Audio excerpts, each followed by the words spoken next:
नमस्कार विद्यार्थी आणि पालक मित्रांनो. सध्याच्या लॉकडाऊनच्या परिस्थितीत वेगवेगळ्या क्षेत्रांबद्दल ते कधी सुरू होतील याबद्दलची चर्चा सगळ्या माध्यमांमध्ये सुरू आहे. त्यासोबत शिक्षण क्षेत्राबद्दलचे बरेचसे प्रश्न सध्याच्या परिस्थितीत पालक असतील, विद्यार्थी असतील, सगळ्यांच्या मनात तोंड आ वासून उभे. यात एक कळीचा मुद्दा सध्या चर्चेला जातोय, तो म्हणजे असा: शिक्षण हे ऑनलाईन पद्धतीने कसं करावं आणि किती प्रमाणात करावं याबद्दल. आपण जर बघत असाल, ऐकत असाल तर साधारण 15 मार्च पासून, म्हणजे आता जवळपास 2 महिने होतील, या लॉकडाऊनच्या पार्श्वभूमीवर सर्वात आधी जो परिणाम झाला किंवा सर्वात आधी जे बंद करण्यात आलं ते म्हणजे शिक्षण क्षेत्र होतं. शाळा, कॉलेज किंवा क्लासेस असतील. 1ली ते 8वीच्या विद्यार्थ्यांच्या परीक्षा रद्द झाल्या. त्यामुळे ते विद्यार्थी बऱ्यापैकी आनंदित झाले परीक्षा रद्द झाल्यामुळे. फरक कोणाला पडला तर तो 9वीतून 10वीत गेलेल्या विद्यार्थ्यांना आणि 11वीतून 12वीत गेलेल्या विद्यार्थ्यांना. 1ली ते 8वीचा विचार केला, परीक्षा रद्द झाल्यात, कामकाज बऱ्यापैकी संपलं. 10वीच्या मुलांच्या बोर्डाच्या परीक्षाही जवळपास एक पेपर वगळता तेही पूर्ण झाल्या आणि बऱ्यापैकी शिक्षकांचं कामही संपलं. मग आता 9वीतून 10वीत गेलेले विद्यार्थी आणि 11वीतून 12वीत गेलेले विद्यार्थी जे बोर्ड परीक्षेची तयारी करत होते, त्या पालकांच्या मनात बऱ्यापैकी काही प्रश्न निर्माण झाले. पहिला, आता आमच्या मुलांचं अभ्यासाचं कसं होणार? बोर्ड परीक्षेच्या दृष्टीने त्यांना अभ्यासासाठी कालावधी पुरेसा मिळेल का? दुसरा, अभ्यासक्रम पूर्ण करताना शाळा किंवा क्लासेसमध्ये काही घाई होईल का? तिसरा, माझा मुलगा आत्मविश्वासाने बोर्ड परीक्षेला सामोरा जाईल का? आणि चौथा प्रश्न, 12वीच्या सायन्सच्या मुलांच्या बाबतीत विशेषतः जेईई आणि नीट या परीक्षांची तयारी त्याची पूर्ण होईल का? आणि त्या प्रश्नाला पालकांनी थोडंसं एक्सटेन्शन दिलं की माझ्या मुलाचं, मी तर असं म्हणेल त्या पालकांचंच जास्त, डॉक्टर आणि इंजिनियर होण्याचं स्वप्न पूर्ण होईल का? म्हणजे अचानक पालकांनी या प्रश्नाला मुलांचं करिअरच बर्बाद होणार आहे या दृष्टीने पाहायला सुरुवात केली.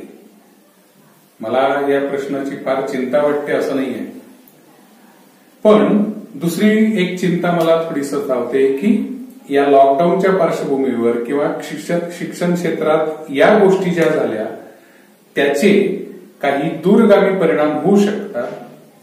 आणि दुसरी गोष्ट अशी की हा जो पालकांच्या मनात करिअरचा प्रश्न निर्माण झाला, करिअर बर्बाद होईल असे काही मोठे प्रश्नचिन्ह चेहऱ्यावर आले, नेमकं त्यांना हेरून काही लोकांनी ऑनलाईनच्या संदर्भात बाजार सुरू केला, धंदा सुरू केला.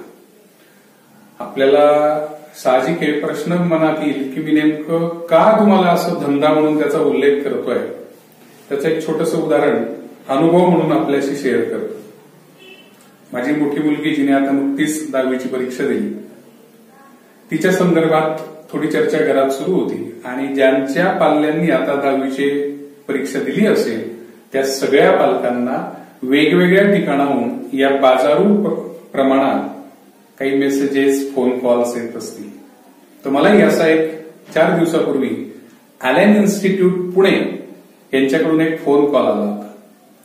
त्यात त्या महाशयांनी असं सांगितलं की पुढचे काही 7 दिवस आम्ही तुमच्या पाल्याचं विशेष काउन्सिलिंग करून त्याच्या सगळ्या बेसिक गोष्टींची तयारी करून त्याच्यात काय दडलंय हे सगळं शोधून मग त्याला जेईई द्यावी की नीट द्यावी याबद्दल सविस्तर मार्गदर्शन करू. 7 दिवसाचा बेसिक कोर्स. आणि त्या 7 दिवसाच्या बेसिक कोर्सची त्या महाशयांनी 1500 रुपये फी सांगितली. मी तो प्रश्न मनात ठेवलाच की जर मला, माझ्या पाल्याला किंवा मला 7 दिवसानंतर तुमच्या सगळ्या गोष्टी आवडल्या आणि नाही आवडल्या तर पर्याय काय असतील. आवडल्यावरचा पर्याय त्यांनी आधी सांगितला ते असं म्हटले की जर आमच्या 7 दिवसात तुम्ही समाधानी झालात अंडरलाईन, तर आमच्या कोचिंग क्लासला तुम्ही पुढे कंटिन्यू करा आणि ती फी आम्ही पुढच्या टप्प्यातून कमी करणार. It's okay. आणि नाही आवडलं तर असं समजा की तुमच्या पाल्याचं आम्ही काउन्सिलिंग केलं आणि त्याबद्दलची ही फी घेतली. म्हणजे 7 दिवसाच्या त्या कोर्समधून मुलाचं भवितव्य ठरवण्याचं अशा प्रकारचं एक धंदा त्या गोष्टीकडे पाहिला जातोय. व्यापार बाजार हा म्हटला जातोय. काही जणांचा असाही सल्ला येतो, काळाची गरज ओळखून तुम्ही थोडंसं अपडेटेड व्हा, अपग्रेड राहा, नाहीतर तुमचा नोकिया होईल. मला क्षणभर हसू येतं. तुमचा नोकिया होईल हे मी गेल्या 4-5 वर्षापासून लोकांकडून सल्ला म्हणून ऐकतोय. याचा अर्थ असा होतो, तुमचा नोकिया होईलचा अर्थ असा होतो की तुम्ही काळानुरूप जर नाही बदलला तर तुम्ही बंद पडाल, लोक तुम्हाला विचारणार नाही. दोस्त हो, नोकिया ही मोबाईल हँडसेट बनवणारी कंपनी आहे आणि मोबाईल तिचं प्रॉडक्ट आहे, हे आपण लक्षात घ्या. आपण जर हे वाक्य बोलत असाल तर शिक्षण क्षेत्र ही आपण कंपनी समजतात का आणि विद्यार्थी हे प्रॉडक्ट म्हणून पाहतायत का, या गोष्टीचा आपण गांभीर्याने विचार करावा. आणि त्यामुळे शक्यतो असे शब्द, असे उपदेशाचे डोस माझ्यासह इतरांना जे मनापासून या क्षेत्रात काम करतायत, जे अपग्रेड आहेतच पण आउटडेटेड नाहीयेत, याची जाणीव ठेवून आपण सगळेजण या गोष्टीकडे बघूया. त्यामुळे पालकांच्या मनात हे ऑनलाईन शिक्षण, ऑफलाईन शिक्षण कसं असावं याबद्दलचे बरेच प्रश्न आहेत. 1ली ते 8वीचा जर आपण विचार केला तर परीक्षा रद्द झाल्या, शिक्षकांना काही काम नाही राहिलं असं काही मंडळींना वाटलं. आणि मग जे स्वतःला अधिकारी वर्गातले असतील किंवा इतर शिक्षण तज्ञ असतील त्यांनी एक प्रकारचा त्या शिक्षक बंधू भगिनींवर, शाळेच्या शिक्षक बंधू भगिनींवर सूड उगवण्याचं ठरवलं. कारण शिक्षक रिकामा राहणं हे बऱ्याच जणांना सहन नाही होत. मग ती सहनशीलता किंवा ते सहन करणं हे शिक्षकांकडे असतं. मग त्याच्यावर जालीम उपाय म्हणून 1ली ते 8वीची मुलं जे घरी होते त्यांना अमुक काम द्या, ढमुक अभ्यास द्या, अशा सगळ्या गोष्टी सुरू झाल्या. मला सांगा दोस्त हो, याआधी आपल्या 1ली ते 8वीच्या मुलांनी परीक्षा देऊन सुटी उपभोगली नाही का? सुटीचा आनंद घेतला नाही का? मग नेमकं आताच हे ऑनलाईनचं फॅड का घुसलं? मुलांना अक्षरशः छळण्याच्या गोष्टी सुरू झाल्या. माझ्या लहान मुलीच्या उदाहरणावरून मला ते जास्त प्रकर्षाने जाणवलं. सुरुवातीला 2-4 दिवस ते बरं वाटलं. व्हॉट्सअपवर काही मेसेज यायचे, ते मुलं सोडवायचे, पण नंतर ते म्हटले की आमची परीक्षा जर तुम्ही रद्द केलीये तर हे लचाण आमच्या मागे का लावतायत? म्हणून शिक्षकांवर तो मुद्दाम बोजा टाकण्यात आला असं मला वाटतं. तर असं हे शिक्षण तज्ञांचं काम सगळ्या ठिकाणी चालू आहे. आता ऑनलाईन शिक्षण असावं की नसावं याबद्दलची चर्चा बऱ्याच ठिकाणी चालली आहे, पण माझं मत आहे ते ऑनलाईनला फक्त पर्याय म्हणून बघू नये, एक पूरक म्हणून बघता येईल थोडंफार म्हणून, पण शिक्षण हे ऑनलाईन होऊ शकत नाही. त्याच्या काही अडचणी. शहरी भागाचा विचार केला, मी जो अभ्यास करतोय गेल्या 8 दिवसापासून त्या अभ्यासानुसार शहरी भागामध्ये साधारणतः 77 ते 78% पालकांकडे चांगल्यापैकी अँड्रॉइडचे फोन आहेत आणि ग्रामीण भागात हे प्रमाण 27 ते 28% एवढंच आहे.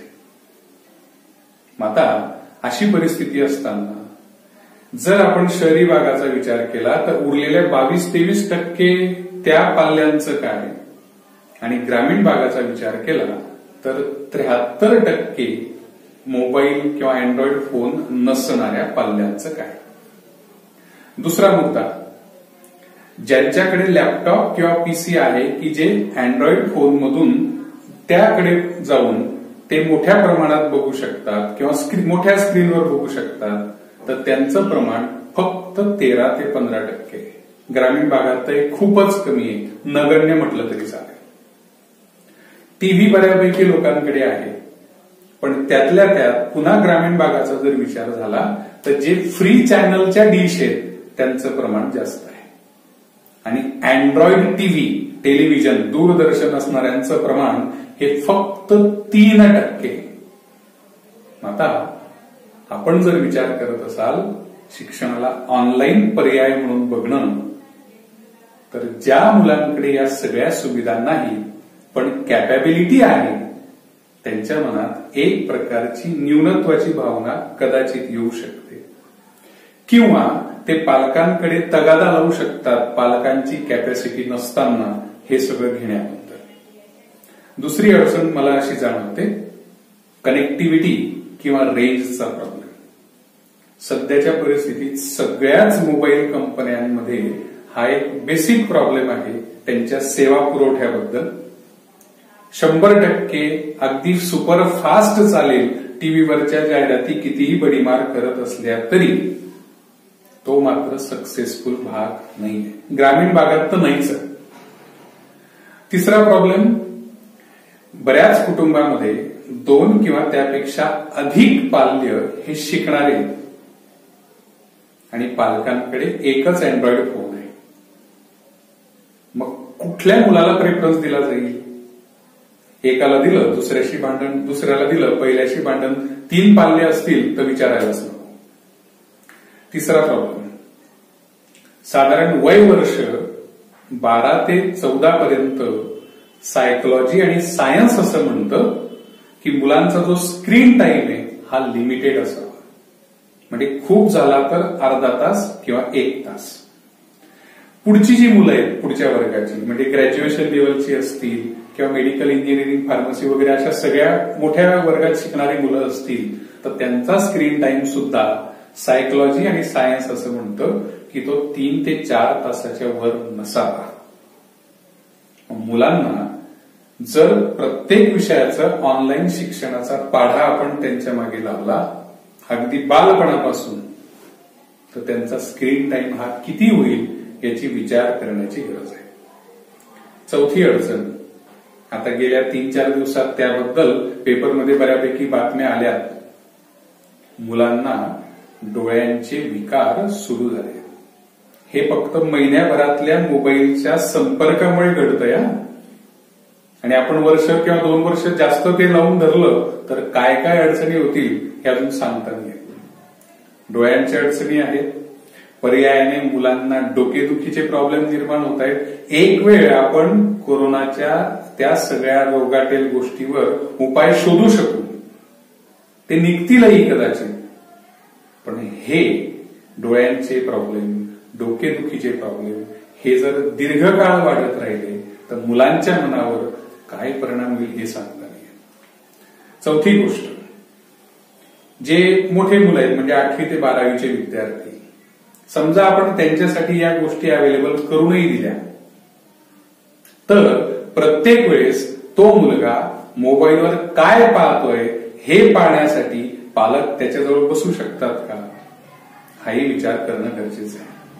आपण सर्वच मोठी जी मंडळी आता वयाने मोठी आहोत ती त्या वयातून गेलो आहे आणि आपल्याला त्या वयात काय काय डिस्ट्रॅक्शन्स येतात, कुठले मोहाचे क्षण येतात याची प्रत्येकाला जाणीव आहे. हे मोहाचे क्षण पाल्यात येऊ शकतातच, कारण आता युट्यूब आपण बघत असाल, आपण काहीतरी वेगळं शोधायला जातो, ते सुरू असताना मध्येच कुठला तरी वेगळा राक्षस तुमच्या समोर येतो. तो असतो राक्षस पण वाटते मात्र परी. मग त्या परीच्या मोहामध्ये ऑटोमॅटिकली आपण आपल्या पाल्यांना राक्षसाच्या तोंडी सोडणार आहोत याची आपल्या प्रत्येकाला जाणीव असली पाहिजे. मग विचार करण्यासारखीच ही गोष्ट आहे. मान्य आहे की थोड्याफार प्रमाणात ते वापरूयात, पण एक लक्षात घेऊयात, आपण हे मुलांना फक्त दाखवणं, पाहणं, ऐकणं इथपर्यंतच घेऊन जातो.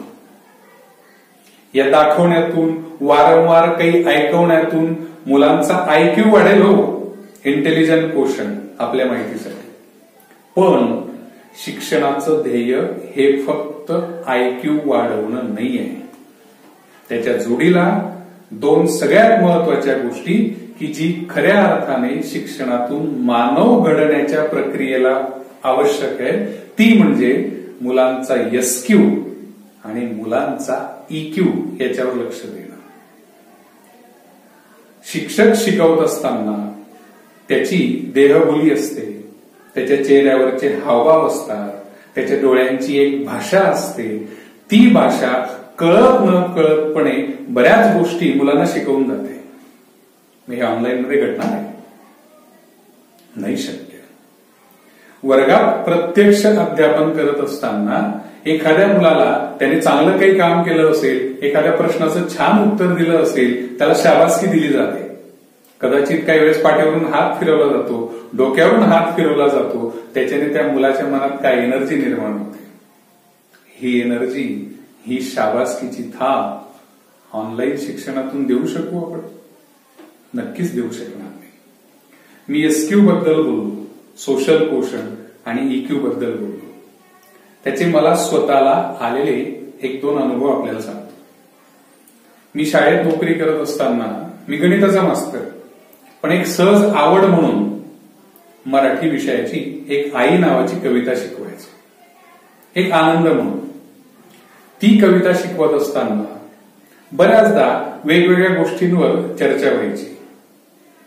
त्या चर्चेतून म्हणजे कविता जेव्हा संपत यायची तेव्हा मी सहज मुलांना प्रश्न करायचो, ही पाठ्यक्रमातली कविता आपण शिकली रे, आता एक काम करूया, आता आपण स्वतः आपापल्या आईवर 1 ओळ, 2 ओळ, 4 ओळची मस्तपैकी कविता तयार करूया.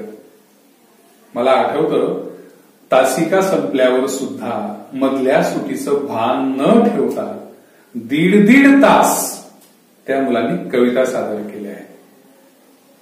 आणि दुसरा प्रसंग त्याच अध्यापनाच्या संदर्भात, एका वर्षी ती कविता संपल्यानंतर शिकवून झाल्यावर अचानक मी बाहेर आलो.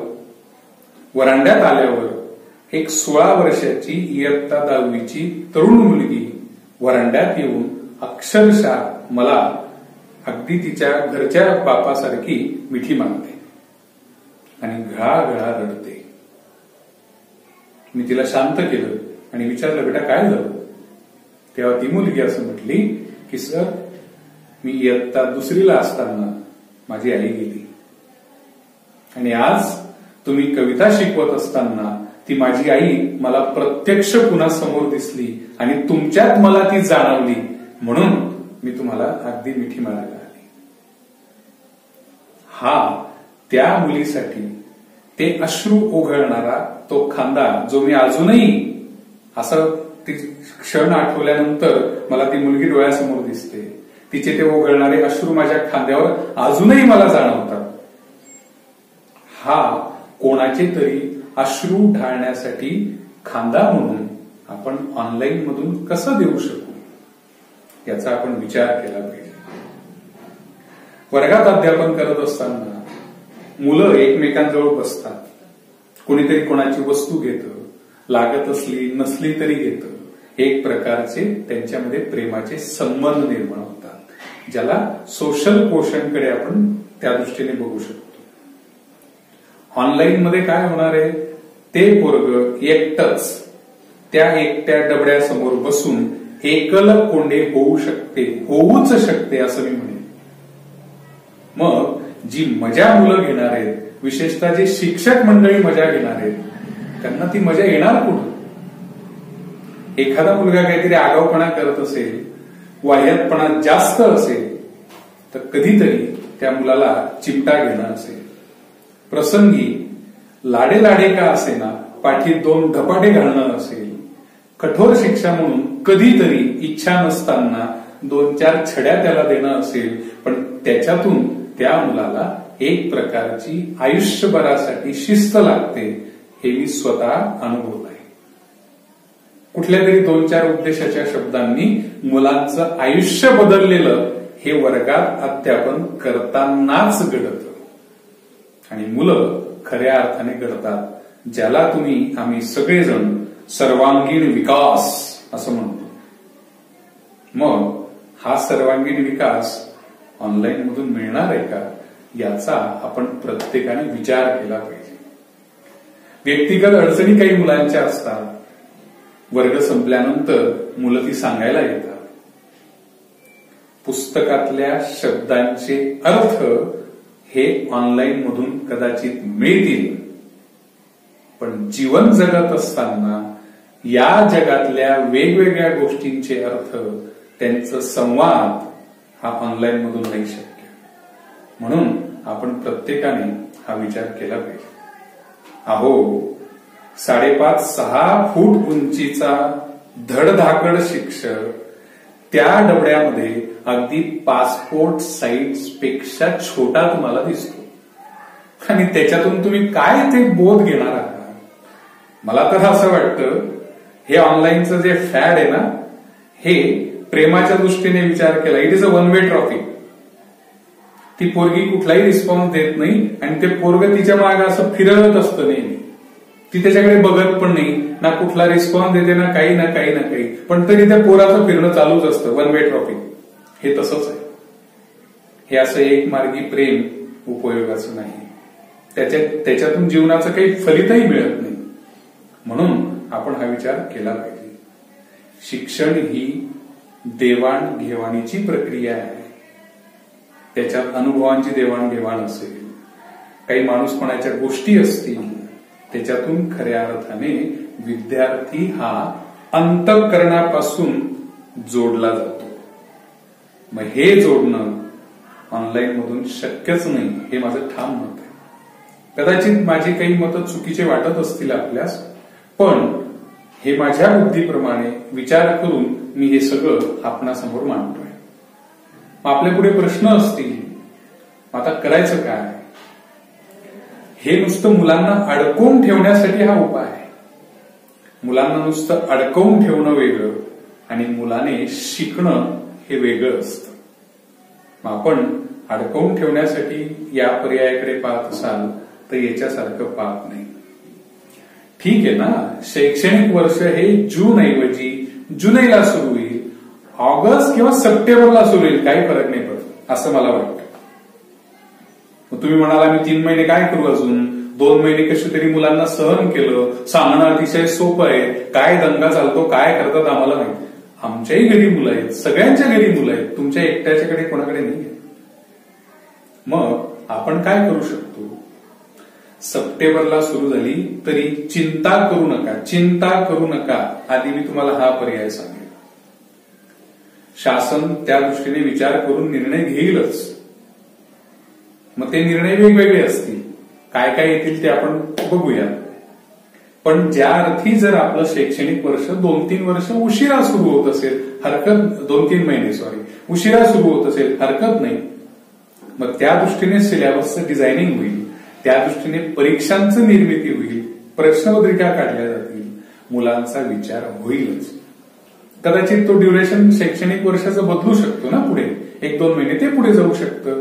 त्यामुळे चिंता करू नका. आता या येणाऱ्या दिवसात आपण काय करू शकतो, माझ्या मते छोटे छोटे उपाय आपल्याला सांगतो. पहिला, मुलांना काही चांगलं वाचायला शिकूया.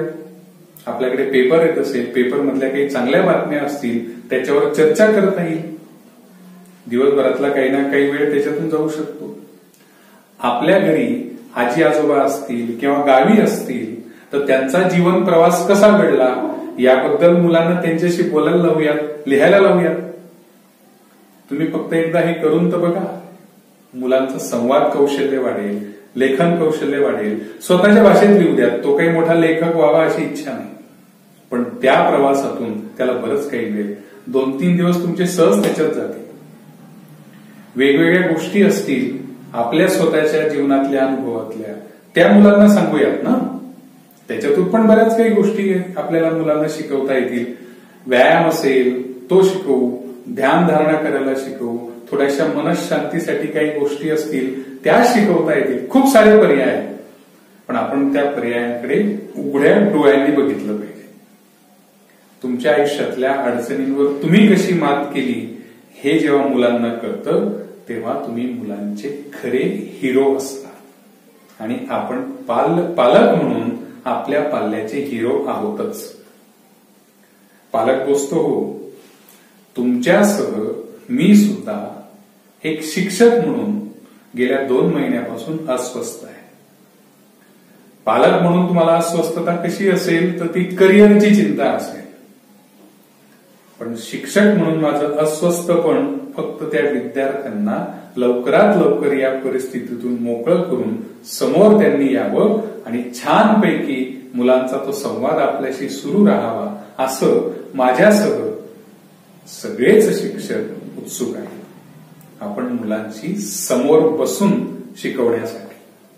म्हणून आपण विचार करा, या ऑनलाईनच्या फंद्यात पडू नये असं मला वाटतं.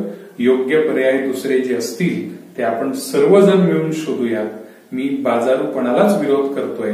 थोड्याफार प्रमाणात पूरक म्हणून काही गोष्टी आपण त्याच्यातून घेऊयात, छोट्या अशा, पण 100% पर्याय म्हणून ऑनलाईन शिक्षण हे आजच्या घडीला भारतात तरी होऊ शकत नाही, हे माझं ठाम मत आहे. माझ्या या संवादात कदाचित काही गोष्टी चुकल्याही असतील, त्या सगळ्या माझ्या आहेत, त्या आपण माझ्या पदरात टाकाव्यात. पण चांगल्या काही घडल्या असतील, काही वाटल्या असतील, आपल्याला मनाला पटल्या असतील, तर त्या आपण नक्की इतरांसमोर, इतरांसोबत शेअर कराव्यात, ही आपणा सगळ्यांना मनापासून विनंती करतो आणि आपली रजा घेतो. थँक्यू.